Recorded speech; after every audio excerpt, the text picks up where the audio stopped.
Current state of the Orange Palette project. We've just finished the navigation. It's actually not finished. I should put a hover state and look for the way to round this lower left-hand corner, but I'm going to move on. The next thing we'll do is address the photos. We've already put the photos into their own div tag, and we did that because they were sort of encroaching and getting in the way of this navigation. So they are already in a div tag called photos. So if you're just kind of jumping into these videos halfway, make sure that you go into your code and include those or surround those images with a div tag. Now, these images are the only thing inside of the div tag. And my next step is to give each of these images a look. And the look is a kind of a consistent echo of what's happening here, a dotted border with a little bit of padding inside of each one. Two approaches. I could write a class and apply the class to each one of these images, and that would be fine, especially if I had other images in this div tag that I did not want to receive that style. That would be the way to go.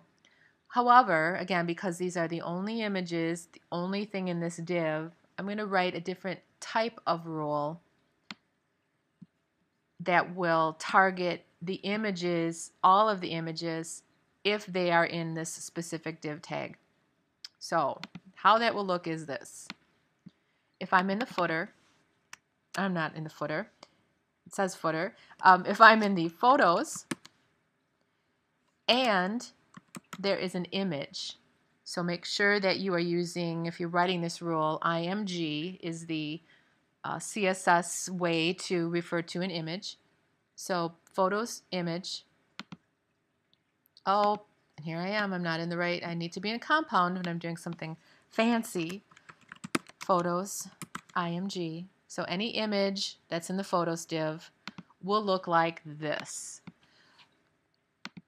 So we know that there should be a border, and the border is going to be the same on all four sides. So dotted, 2-pixel, white. Oops, pick white. There we go. Hit apply. Okay, that looks pretty good.